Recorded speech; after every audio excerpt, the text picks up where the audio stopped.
생명의 하나님, 오늘 하나님의 말씀 앞에 선 주 예수의 사람들을 기억하여 주셔서 저들이 주 앞에 나왔사오니 주의 음성을 제대로 듣고 깨달아 안 말씀대로 행하여 아름다운 것으로 주 앞에 보일 수 있는 우리 모두가 다 되도록 도우시고 인도하여 주시옵소서. 말씀을 전하는 자나 듣는 자가 한 성령으로 충만케 되게 하여 주셔서 주 예수께서 우리에게 하시는 말씀을 듣게 하여 주시옵시고 믿음으로 헌금한 손길들마다 일평생 부끄러울 것이 없도록 저들을 도우시고 후원하여 주시옵소서. 예수님의 이름으로 기도하였습니다. 아멘.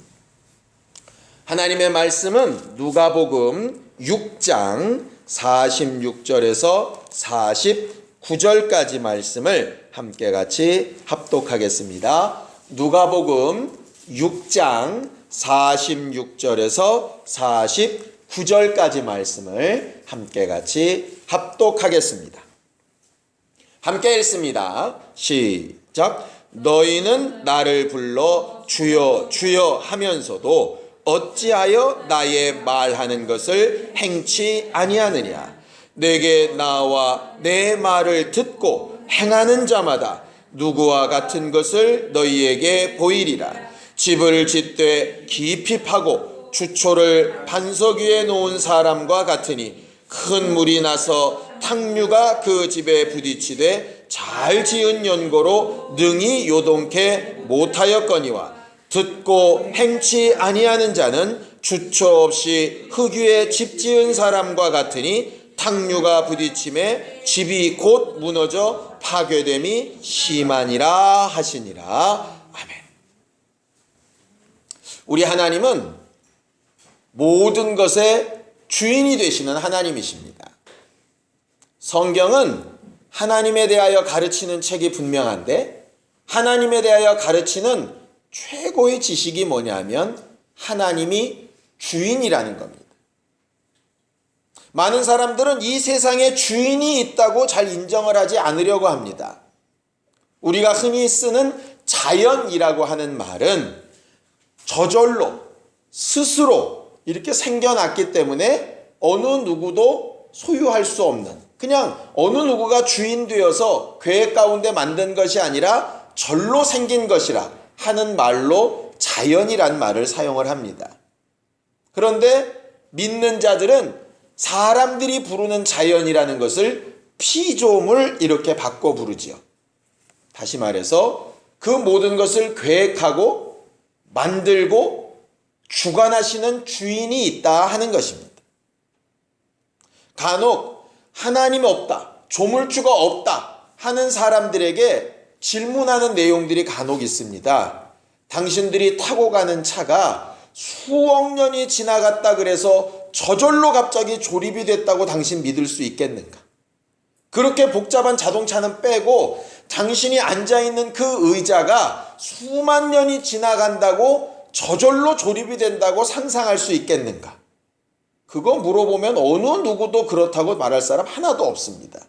그런데 너무 신기하게 이렇게 복잡한 사람의 몸, 이 최첨단의 기술을 가지고도 하나하나 만들어낼 수 없는 이 육체가 수억 년이 지나는 세월 동안에 절로 만들어졌다고. 생명 있는 것이 저절로 만들어졌다고. 그거 보통 믿음이 아니죠. 어찌 보면 저절로 자연이 생겼다라고 믿는 믿음은 하나님이 무엇을 만드셨다고 믿는 믿음보다 훨씬 큰 믿음일 겁니다. 왜냐하면 우리는 주변에 비유로 들만한 피조물에 대한 것들이 너무 많이 있습니다. 이 세상에 존재하는 것 가운데 만들지 않은 것이 거의 없어요. 다 사람들의 손이 닿고 만들어진 것들입니다.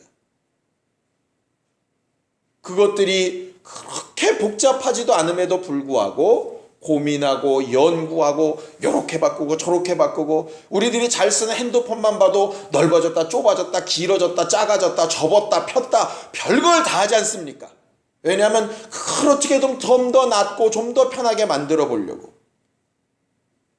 그런데 이렇게 복잡한 사람이 돌아다니는 그 세상의 수많은 물건들이 또 하늘에 그렇게 돌아다니는 그 별들이 절로 만들어졌다고 믿는 믿음이 어디 보통 믿음이겠습니까? 성경은 처음부터 하나님이 주인이시란 얘기를 하고 있는 거예요. 그래서 신앙생활은 결국 무슨 생활이냐? 주인이 있는 생활입니다. 전에도 몇 번 말씀드렸지만 주인이 있는 강아지와 주인이 없는 강아지는 완전히 다릅니다. 주인이 있는 강아지는요, 돌봄을 받고 돌아갈 곳이 있고요. 그에게 뭔가 그를 위해서 움직이는 도움이 있습니다. 힘이 있습니다. 그런데 주인이 없는 것은 제 멋대로죠. 신앙생활에서 우리가 고백해야 될 최고의 고백이 과연 뭘까? 그것은 바로 하나님이 나의 주인이시라 하는 거예요. 예수님의 제자 가운데 정말 의심 많기로 하면 둘째가라면 서러워하는 제자가 한 명 있었습니다. 도마죠, 도마. 예수께서 부활하셔서 모든 제자들 앞에 나타나실 때 도마만 하필 그 자리에 없어서 예수께서 살아계신 거 믿지 못하겠다. 예수가 정말 살아나셨으면 그 못자국에 내가 손 넣어보고 옆구리 창자국에 손 넣어봐야 내가 믿겠다. 실제로 성경에는 예수께서 넣어보고 믿어라 이렇게 하셨는데 실제로 도마가 넣었다는 얘기는 없습니다. 그러니까는 어떤 사람들이 주장하는 것처럼 인도에 가면은 도마의 손가락이 있는데 그 손가락이 그렇게 영험하다고, 왜냐하면 예수님 그 옆구리에 들어갔다 나온 손가락이라고 뭐 이렇게 화석처럼 해놨대는데 그거는 좀 말이 앞뒤가 안 맞아요. 왜냐하면 성경은 손가락을 넣어봤다 뭐 이렇게는 안 돼 있으니까. 근데 분명하게 이건 기록되어져 있습니다.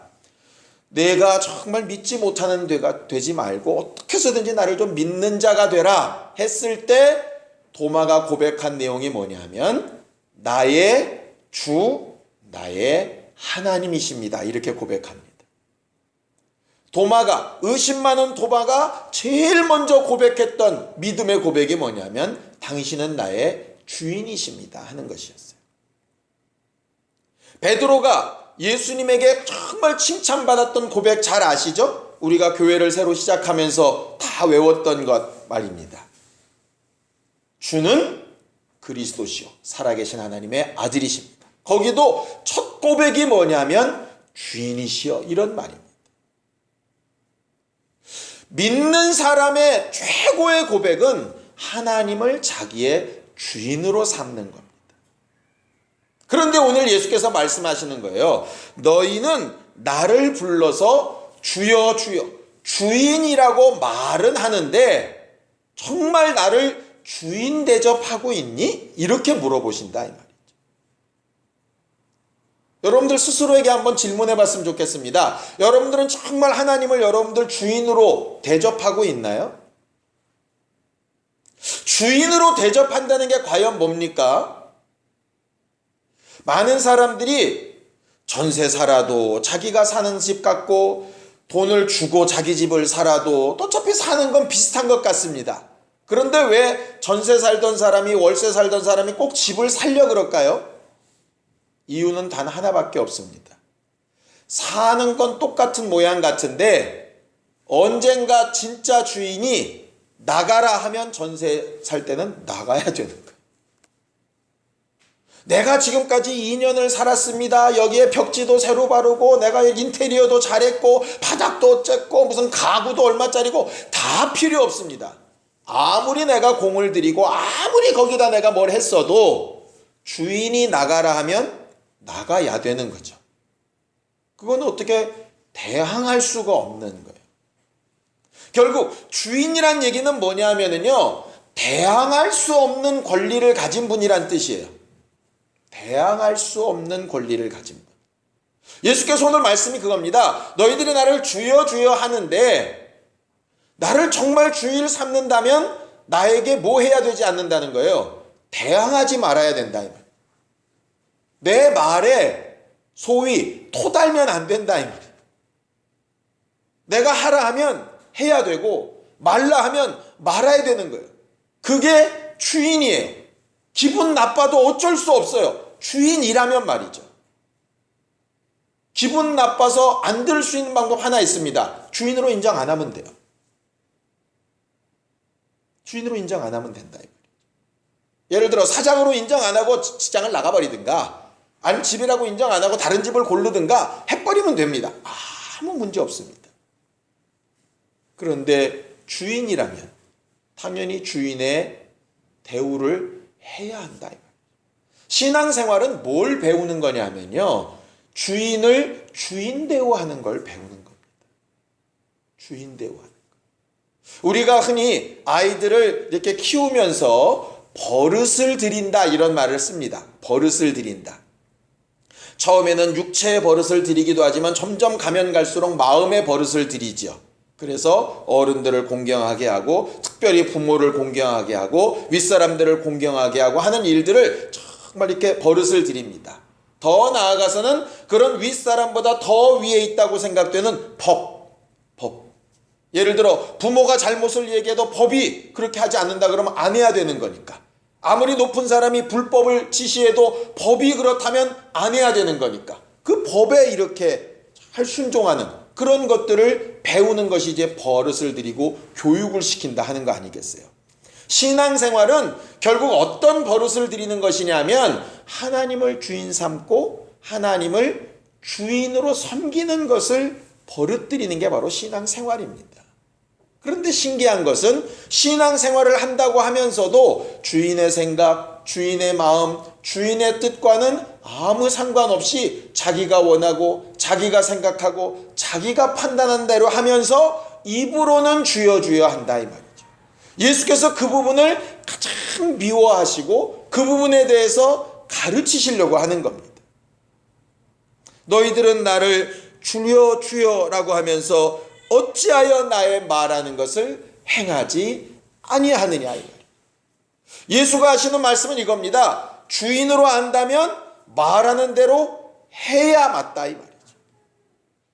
말하는 대로 하지 않고 있다면 나는 나도 모르는 사이에 주인 대우를 하지 않고 있는 거예요. 근데 사람들은 주인이라고는 하면서 행동은 안 하고 그것을 정상이라고 생각한다 이 말이죠. 그것에 대해서 하나님께서 우리들이 가장 많이 질책을 받는 말라기 말씀으로 이야기하는 겁니다. 자, 성경을 좀 보죠. 말라기 1장 6절입니다. 마태복음 바로 앞에 있습니다. 말라기 1장 6절입니다. 함께 읽습니다. 말라기 1장 6절입니다. 함께 읽지요. 시작. 내 이름을 멸시하는 제사장들아, 나 만군의 여호와가 너희에게 이르기를 아들은 그 아비를 종은 그 주인을 공경하나니 내가 아비일진데 나를 공경함이 어디 있느냐? 내가 주인일진데 나를 두려워함이 어디 있느냐 하나 너희는 이르기를 우리가 어떻게 주의 이름을 멸시하였나이까 하는도다 그랬어요. 하나님께서 10가지 계명을 가르쳐 주실 때에요, 10가지 계명 중에 제일 먼저 나오는 나 외에 다른 신을 두지 말라가 제일 큰 계명 같지만 실제로 계명에 써 있는 강도로만 보면 세 번째입니다. 내 이름을 망령되이 일컫지 말아라. 이는 결단코 죄 없다고 하지 않겠다. 이렇게 부가 조항이 달려 있거든요. 그러니까 하나님의 이름을 망령되이 일컫고 함부로 행하고 가치없게 사용하는 것에 대해서는 하나님께서 절대로 용서하지 않겠다고 약속해 놓으셨어요. 근데 오늘 성경 본문에 뭐라고 얘기하느냐? 아까 말라기 1장 6절에 내 이름을 멸시하는 일이 과연 뭐냐 하면 나를 아버지라 부르면서 주인이라 부르면서 공경함도 없고 두려움도 없고 멋대로 살면서 나에 대해서는 우리가 언제 그 이름을 멸시했냐고, 하나님의 이름에 제사도 드리고 예배도 하고 그 이름 불러가면서 기도도 하고 별거 별거를 다 했는데 우리가 뭘 그렇게 잘못했냐고 이렇게 말한다 이 말이죠. 말라기서에 있던 그 말씀을 예수께서 그대로 하시는 말씀이 오늘 성경 본문입니다. 주여 주여 한다면 내 말대로 행해야 한다는 거예요. 그러면서 말씀하십니다. 내 말대로 행한다 하는 것을 위해서는 세 가지 단계가 필요하다고 얘기하시는 거예요. 자, 원래 본문의 47절을 함께 읽겠습니다. 47절 함께 읽습니다. 시작. 내게 나와 내 말을 듣고 행하는 자마다 누구와 같은 것을 너희에게 보이리라 그랬는데요. 거기 보면 세 가지로 얘기하십니다. 정말 나를 주인 삼아서 주여 주여 제대로 하는 사람은 어떤 사람이냐? 첫 번째, 내 앞에 나오는 사람. 두 번째, 내 앞에 나와서 내 말을 듣는 사람. 세 번째, 그 들은 말씀대로 행하는 사람. 이 세 가지란 얘기예요. 나와서 듣고 행하는 사람. 신앙생활은 결국 이거 하는 겁니다. 하나님 앞에 나와 듣고 행하는 거예요. 예수께서 천국 복음을 전파하실 때 제일 먼저 얘기하셨던 게 뭡니까? 회개하라. 천국이 가까웠다 하는 것이었어요. 회개하라는 얘기가 뭐냐면 가던 길을 되돌이켜서 내게로 오라 이 말씀이세요. 내게서 멀리 떠나갔던 길을 돌아오라는 얘기입니다. 우리가 간혹 자동차를 운전하고 가다 보면 길을 잘못 들 때가 있습니다. 그러면 내비에서 아름다운 여자 목소리가 들립니다. 경로를 이탈하셨습니다. 300m 전방에서 유턴하세요. 이렇게 되는 것처럼 회개하라는 것이 바로 그것입니다. 방향을 다시 하나님 앞으로 돌이켜 나오라는 거예요. 우리가 예배를 나오는 것은 결국 회개하는 심령으로 나오는 겁니다. 기도하러 나오는 것도 회개하는 심령으로 나오는 겁니다. 모임에 나오는 것도 회개하는 심령으로 나오는 겁니다. 예수 앞에 나아가는 것이라 이 말이죠. 왜 예수 앞에 나오라는 말을 썼을까? 그는 천지에 충만하시고 어디나 계신데 왜 어디론가 나오라고 얘기를 하셨을까? 이것은요, 멀리 계시고 어디나 계시는 영혼같이 보이지 않는 희뿌연 하나님이란 얘기가 아니라 직접 움직여서 만나는 인격이라는 뜻으로 쓰신 거예요. 직접 하나님과 대화하고 만날 수 있는 그 자리로 나오라는 거예요. 다른 것들을 좀 등 돌리고 하나님 앞으로 나오라는 거예요. 그래서 예배할 때 가능하면 다른 고민, 어떤 걱정, 앞으로의 계획 이런 거 좀 내려놓고 나와서 예배해야 정상적이겠죠. 그래서 성경은 심지어 이렇게까지 얘기하지 않습니까? 제물을 드리러 하나님 앞에 나왔다가 원망들을 만한 일이 생각나거든. 예배하는 도중에 그 일이 계속 네 뒷목을 잡을 것 같거든. 가서 차라리 빨리 회사화하고 마음부터 풀어놓고 와서 예배하라고. 마치 공부하는 아이가 TV 볼 생각, 게임할 생각, 여자친구 생각 뭐 이런 거 잔뜩 있어서 성공할 수 없는 것처럼 하나님 앞에 나올 때 다른 것들 좀 다 놓고 하나님 앞에 집중할 수 있는 마음으로 돌아 나오는 것. 그것이 정말 필요한 것이거든요. 우리는 어디서나 기도할 수 있는데 예수는 골방에 들어가 기도하라 말씀하시는 이유가 그것입니다. 돌아다니면서도 기도할 수 있는데 골방에 들어간다는 얘기는 기본적인 자기 삶의 자리를 떠나서 어느 한 군데 들어가서 집중한다는 얘기 아닙니까? 내게로 나오라 하시는 말씀이 그 말입니다. 너를 부르는 여러 사람들의 소리도 있고 사회의 소리도 있고 직장의 말도 있는데 내 앞으로 좀 나와서 나 좀 만나자 하는 것이 신앙생활의 첫 번째라 이 말이에요. 첫 번째. 그래서 비록 목사 앞에 와 앉아 있어도 목사의 말을 듣는 게 아니라 예수의 말을 듣고 있는 것처럼 그 앞에 나아가는 사람. 우리가 매 순간순간을 하나님 앞에 나아가듯이 신앙생활할 수 있다면 그 사람은 정말 신앙생활을 잘하는 사람일 겁니다. 우리는 그렇게 하나님과의 인격적인 교제가 될 수 있었으면 좋겠어요. 그래서 말라기서에는 이렇게까지 얘기하지 않습니까? 너희가 제물을 드리러 내게 나오는데 그것을 총독 앞에 드린다고 한번 생각해보고 해봐라. 그러면 어떻게 할지. 그게 무슨 얘기냐 하면 내가 살아있는 인격이라고 알고 내 앞에 나온다면 어떻게 그렇게 할 수 있겠느냐 하는 거죠. 어떻게 그렇게 할 수 있겠느냐. 흔히 다른 목사님들이 이런 비유를 잘 쓰지 않습니까? 만약에 여러분들 회사의 사장님이 아니면 한 우리나라의 대통령이 여러분들 만약에 초청을 한다 그러면 어떻게 나아가겠느냐고 보통 이런 얘기 묻지 않습니까?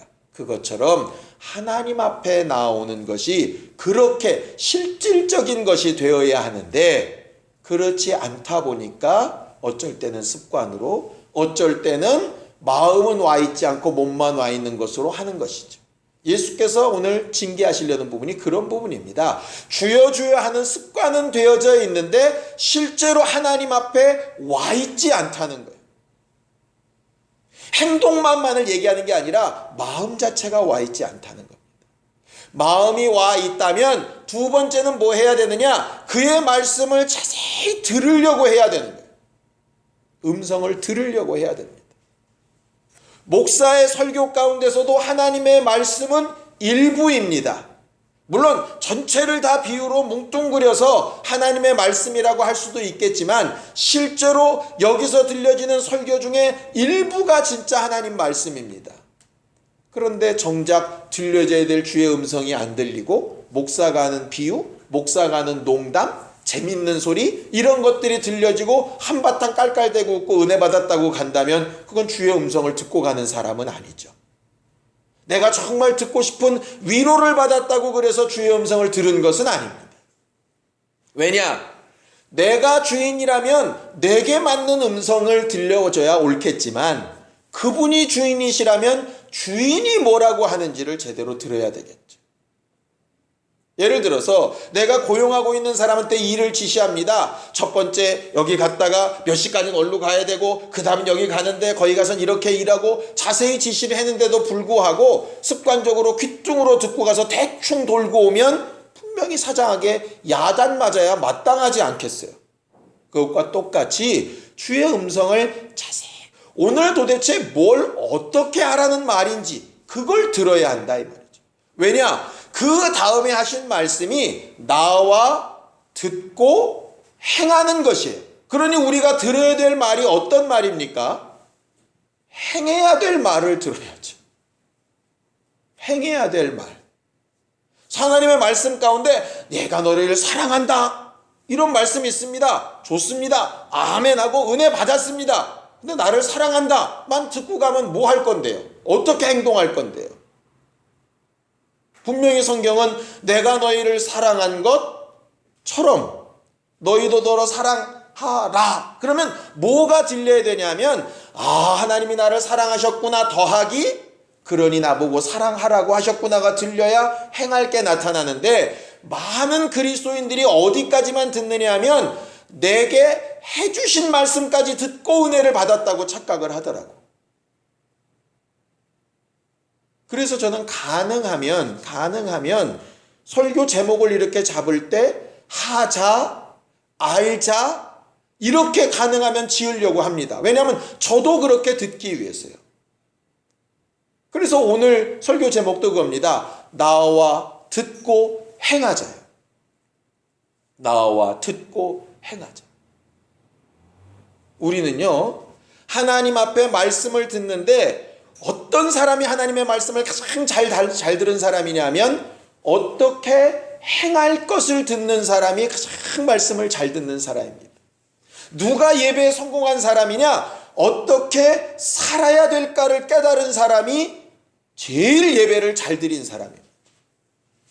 우리가 받았다라고 하는 은혜는요 내가 그렇게 행할 수 있는 힘을 얻기 위한 것이에요. 그러니 우리가 어떻게 해야 될까? 어떻게 순종해야 될까? 어떻게 영광 돌려야 될까? 어떻게 예수를 드러내야 될까? 내가 해야 될 일을 명령으로 듣는 신령한 사람들이 되기를 예수님의 이름으로 축원합니다. 그것이 들려지지 않는다면 예배도 잘하고 은혜도 받았고 이것도 했고 저것도 했고 다 했는데 정작 그 다음을 못한 것과 똑같은 거예요. 야고보에서는 분명히 얘기하죠. 행함이 없는 믿음은 죽은 것이다 그랬어요. 무슨 얘기냐면 나오기도 했고 듣기도 했는데 그 다음에 행하는 것을 깨닫지도 못하고 명령받지도 못하고 나아가서 해보지도 못한다면 그 믿음은 죽은 것과 같다는 거예요. 죽은 것과 같다. 마치 아브라함이 내게 아들이 있을 것이다. 내년에 네게 아들이 있을 것이다. 너와 사리의 아들이 있을 것이다. 웃기도 하고 비웃기도 하고 어떻게 그런 일이 이렇게 됐지만 결국은 그 말씀을 다 들었습니다. 그 다음에 어떻게 할까요? 그 다음에는 정말 99살 먹은 할아버지가 89살 먹은 할머니가 아이를 낳기 위해서 움직여야죠. 그래야 아이가 나올 테니까. 결과적으로 해야 될 일 말입니다. 마리아는 남자를 알지 못하는 사이에 성령으로 잉태된 아이가 자라나가는 것을 봅니다. 큰일 났다. 난 죽었다.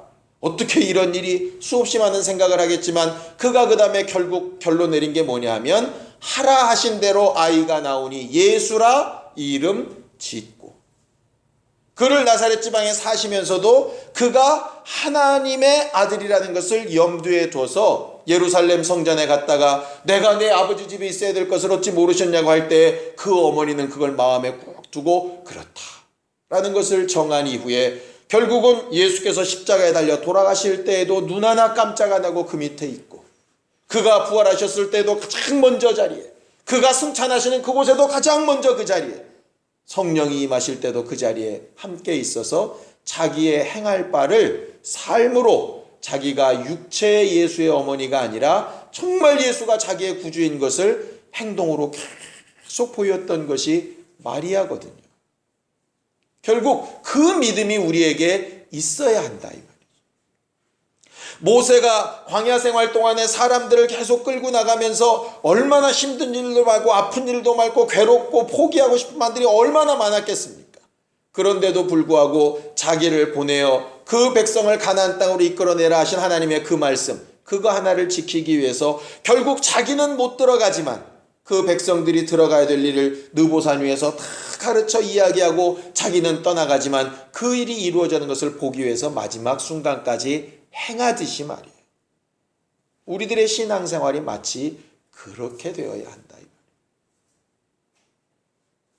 오늘 성경의 비유는요, 우리가 잘 아는 대로 반석 위에 세운 집과 모래 위에 세운 집이라 이렇게 되어져 있습니다. 거기 보면 반석 위에 지은 집과 모래 위에 세운 집의 차이는 단 한 가지라고 되어져 있습니다. 예수 앞에 나와서 그 말씀을 듣는 것까지는 똑같은 거예요. 왜 똑같으냐? 터는 모래가 따로 있고 반석이 따로 있지 않습니다. 여길 자꾸 보면 너희가 어디다 세웠냐 자꾸 이렇게 지금 생각을 하는데요. 여기는 얘기는 터가 다르다는 얘기를 하고 있는 것은 아니에요. 모래 위에 세운 집과 같이, 반석 위에 세운 집과 같이, 이런 말입니다. 성경은 터는 하나라고 얘기하세요. 자, 고린도전서 3장을 좀 보죠. 고린도전서 3장 함께 읽습니다. 11절부터 보겠습니다. 10절부터 보죠. 10절. 고린도전서 3장 10절부터 보겠습니다. 10절부터 시작. 내게 주신 하나님의 은혜를 따라 내가 지혜로운 건축자와 같이 터를 닦아두매 다른 이가 그 위에 세우나 그러나 각각 어떻게 그 위에 세우기를 조심할지니라. 이 닦아둔 것 외에 능히 다른 터를 닦아둘 자가 없으니 이 터는 곧 예수 그리스도라 이렇게 되어져 있어요. 예수 앞에 나와 그 말씀을 듣고 그 말씀의 믿음으로 시작했다면 이미 터는 같은 것입니다. 그런데 문제는 뭐냐? 그 말씀대로 잘 행하는 사람은 반석 위에 세운 집과 같이 제대로 보석이로, 금으로, 은으로, 또 나무가 들어갈 땐 나무로, 또 돌이 들어갈 땐 돌로 이렇게 잘해서 튼튼하게 세운 집과 같아서 창수가 나고 탕류가 부딪힐 때 절대 흔들림이 없게 된다 이 말이죠. 그런데 같은 예수의 터 위에 세운다고 했을지라도 그 위에 세운 것이 있는데 그것이 온전치 못하고 행함이 제대로 되지 못하면 탕류가 나서 그 믿음 자체가 기초부터 흔들려 버릴 수 있다 하는 것이에요. 왜 이런가를 성경을 봤더니 이렇게 되어 있더라고요. 이스라엘 지역 자체가 기본적으로 굉장히 단단한 땅이 아니라 사막 지형 위에 이렇게 세워진 도시 아니겠습니까? 그런데 똑같은 모래 같아도 비가 오지 않을 때는요, 모래가 눌리고 눌려가지고요, 거의 단단한 땅과 다름이 없이 그렇게 딱딱하답니다. 문제는 언제냐면 비가 많이 와가지고 그 빗물이 땅에 스며들면 진짜 돌로 된, 바닥에 기초된 땅은 흔들리지 않는데 돌이 없는, 반석이 없는, 기초가 없는 땅은 그냥 모래밭처럼 흐트러진대요. 그러니까 처음부터 어떤 정신없는 사람이 모래 위에다가 집을 짓겠어요? 말이 안 되지 않습니까? 처음에는 그냥 땅이나 모래나 똑같아 보인다 이 말이죠. 왜? 그 안에 반석이 들어있는 것은 안 보이니까. 그런데 언제 알 수 있느냐? 정작 어려움이 생기고 탁류가 부딪히면 나온다는 거예요. 우리가 흔히 그런 말 하지 않습니까? 청년 때 믿음 좋았다고 청년 때 믿음 믿을 수 없다. 이런 얘기 간혹 합니다. 왜? 자기가 아내가 생기고 자식이 생기고 먹고 사는 문제가 점점 더 커지고 책임이 점점 많이 지워지고 막 이렇게 되어졌을 때 어떻게 바뀔지 모른다 이 말이에요. 일이 자기 뜻대로 잘 되고 건강하고 평안하고 돈도 많고 기도한 대로 뭐가 쭉쭉쭉쭉 이루어질 때 그때 신앙생활하는 거 누가 못하냐? 다 할 수 있다. 그때는 다 똑같이 평평한 땅처럼 보인다 이 말이죠. 문제는 뭐냐 하면 어려움이 생기고 문제가 생겼을 때예요. 그때에 반석 위에 있는 사람은 거기도 흙이 습겨 나가고 여러 가지 손해가 있을 수 있겠지만 기초가 흔들리지 않아서 제대로에 있게 되고 그것이 없는 경우에는 다 허물어진다는 거죠. 그 반석이라는 게 과연 뭘까? 그 반석, 예수 그리스도가 그 터가 되신다 그러는데 그 반석이 과연 뭘까? 예수께서 교회를 세울 때 이 반석 위에 이렇게 말씀하셨을 때 말씀입니다. 하나님의 말씀요.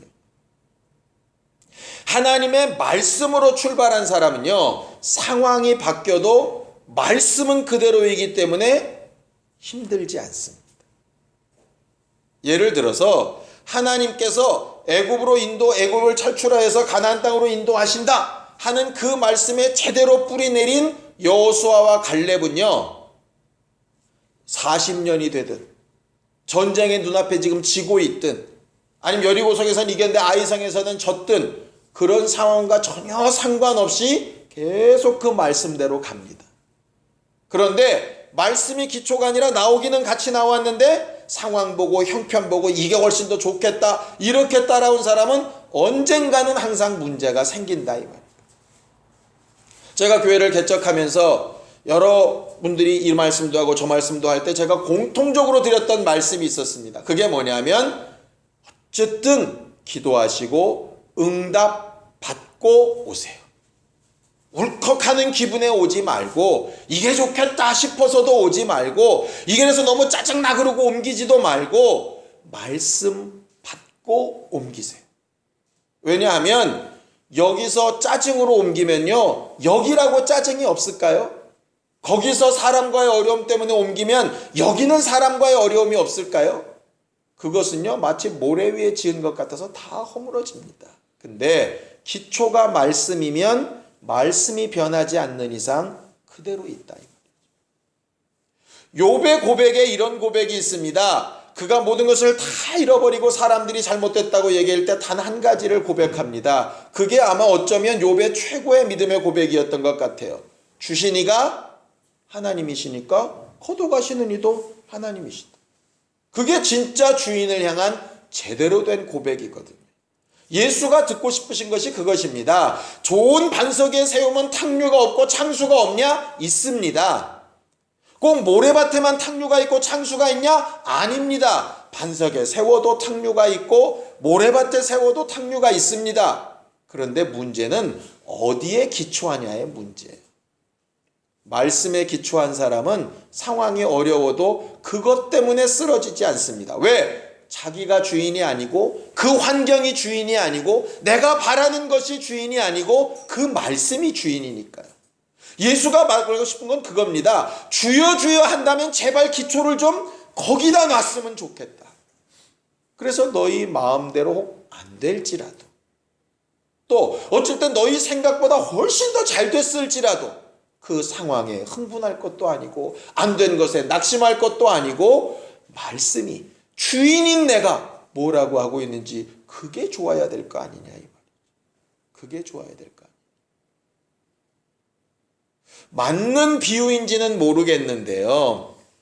옛날에 회사 다닐 때 보면 이렇게 대출을 받으러 온 회사 직원이랑 이렇게 대화를 할 때가 있습니다. 그런데 그 회사가 지금 되게 어려워요.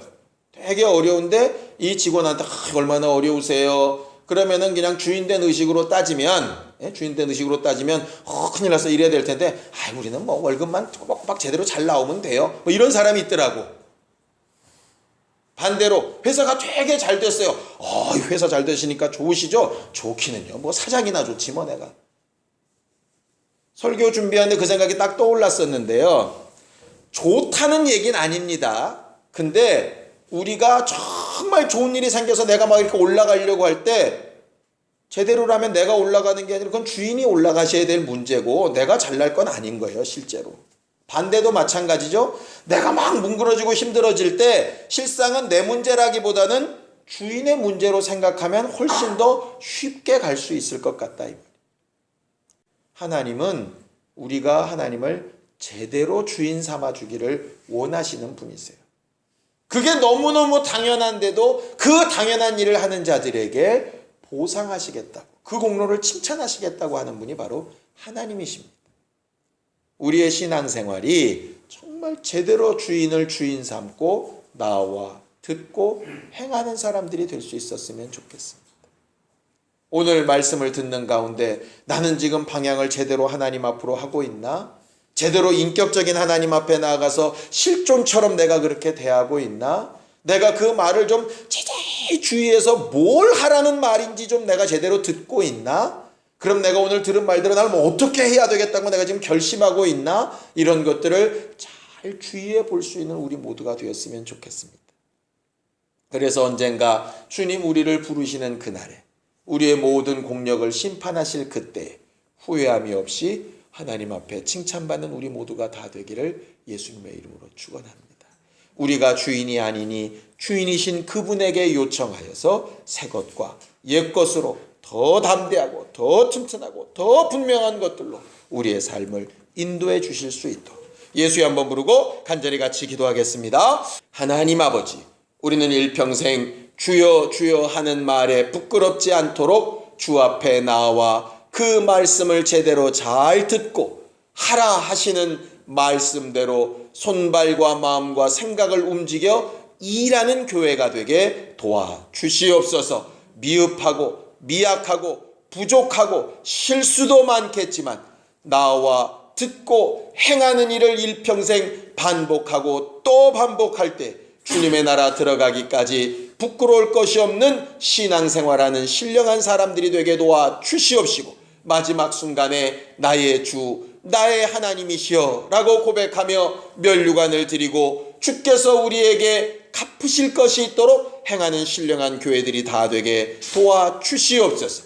우리의 가정과 자손들에게도 복을 주셔서 동일한 믿음과 동일한 신앙생활로 하나님 앞에 영광이 되며 참 주인 되신 하나님께서 우리에게 있어야 될 것과 필요한 것들을 공급하시며 갚으시며 인도해 나가시는 분명한 간증들이 있는 신령한 우리의 삶들이 되게 도와주시옵소서. 예수님의 이름으로 기도하였습니다. 아멘. 이제는 우리 주 예수 그리스도의 은혜와 하나님 아버지의 극진하신 사랑과 성령님의 감동하시고 역사하시는 분명한 증거가 하나님 앞에 나와 듣고 행하기를 결심하는 모든 주 예수의 사람들 위해 이제부터 영원까지 함께 있을지어다.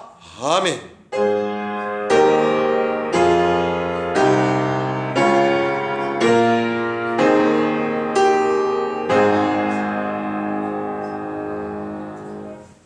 우리 예배 받으신 하나님 앞에 감사하는 박수 끝내겠습니다. 수고하셨습니다. 감사합니다.